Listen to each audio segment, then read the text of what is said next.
Hey, good afternoon, YouTube. This is Clay with Clay's AC and Auto Repair and Clay Motion here in Grand Rapids, Michigan, and this is the Clay Way. If this video is helpful, please consider subscribing, clicking the notification, sharing my video, and sending me them sweet old thumbs up and nice comments. If you've got a question for me, you can hit on Clay's AC and Auto Repair on the Facebook Messenger. I happily answer them for my subscribers for absolutely free if I can.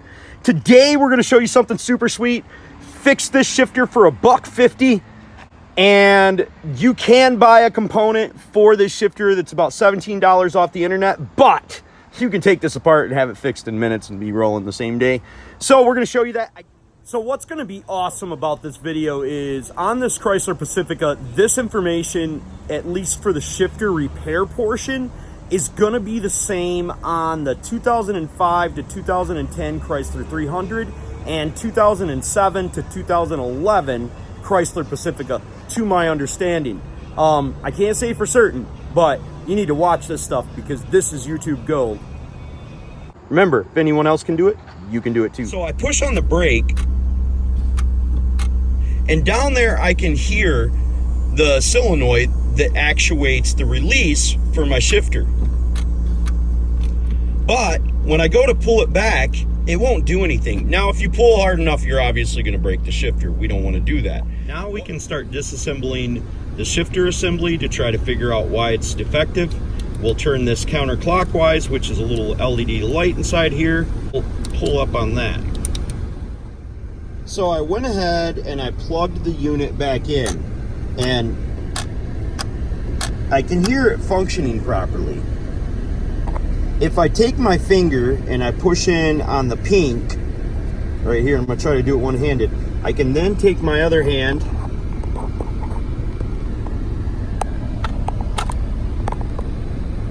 and I can shift it through the gears.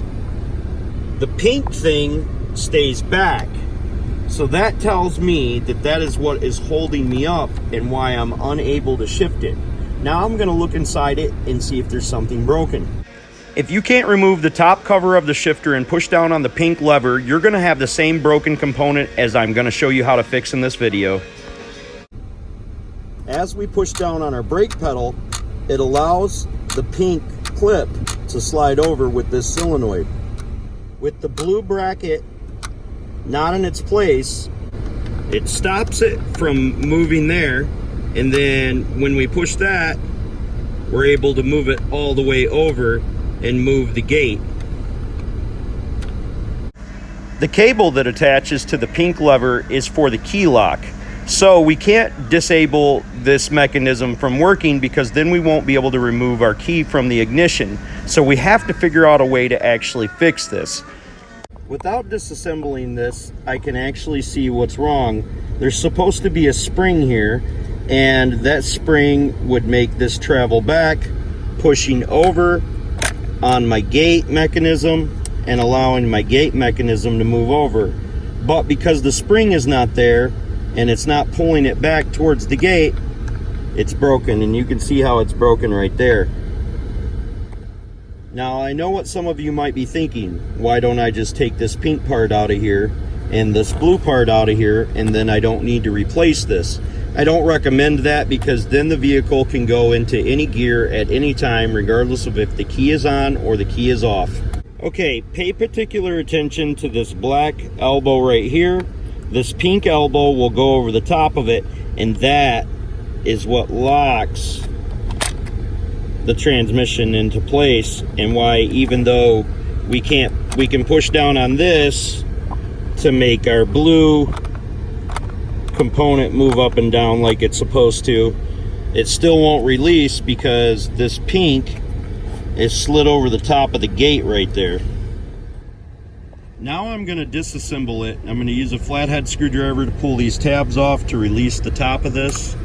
Looks like there's one back here. I'm sure there's one or two over here, and we should be able to remove the top of this component. Then after that, taking the screwdrivers and working my way around, I'll pop the top off. Putting the shifter in the center allows the top to remove easily. So with that up and out of the way, we can see that there was a spring connected between the pink part and the black bottom base. So we're going to go to the hardware store and grab another one of these springs, drill a hole in this arm, and fix this thing right up for $1.50. It really doesn't surprise me that that spring broke, because that takes a lot of force to be able to push this thing all the way over, and this has got to hold like this the whole time that it's together. So that little teeny tiny post right there isn't going to do much good. We're going to get a spring that's about 2 inches to 2¼ inches, so it's able to stretch and move properly. Before you guys get all murphed at your local mechanic for not trying to install a 12-cent spring, well, I'm doing all the legwork for you. I'm taking this thing apart and I'm going to the parts store because I'm cheap. And if nobody's paying me anything, or how many hours it takes me to do it anyways. So we'll go grab a spring, see if we can make this philosophy work. So we're going to try out a 103, a 100, and a 102. One of these will probably work. So with the shifter in the back position, we're going to go ahead and pull the arm out.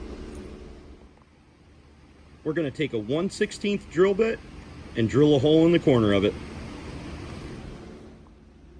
Lightly putting it in the vise, we're going to drill a hole in the corner, probably about 1/8 of an inch down and 1/8 of an inch in on this corner.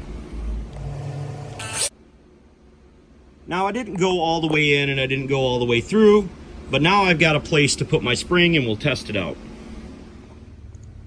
Now I'm not certain of this because I can't remember, but it looks like our 102 spring is going to be our best one. That's the one with the closed hoop on the end. Fits in there real nice.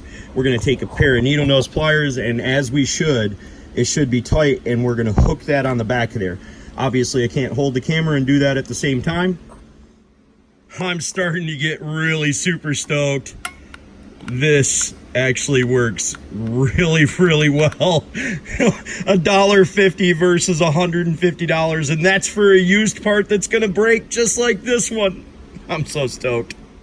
Now when we go to shift our shifter back, we need to hold this back like this so the gate gets on the other side of this tang right here, and try to demonstrate it. Nice. Spring still holding up, so we'll see if this thing works. With our shifter in the straight up position, we're going to put our top back on, and then once our top is clicked back into its spaces on the sides, unlike mine, we can move it forward and see if it actually works. And we can test this out of the car because we have the little pushy. So we'll push it over. Oh, YouTube gold right there.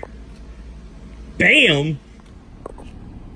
Okay, I've got the shifter installed.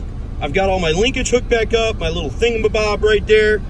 We're gonna see if it actually works. Honestly, I don't know. I haven't checked it. So, push on the brake.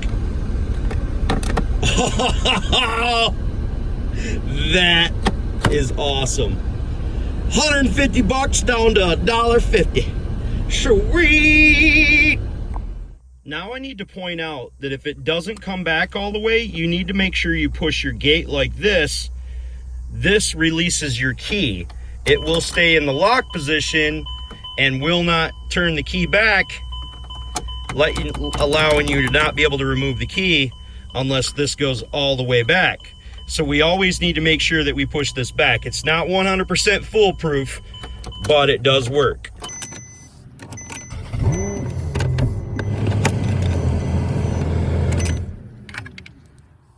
Sorry to be so goofy in the video, but I thought this was a super sick repair. So hopefully you guys will consider subscribing, clicking the notifications, sharing my videos, and giving me them sweet old thumbs up. Remember, if anyone else can do it, you can do it too. Don't be the next to them, be the first to you. God bless and have the best of days.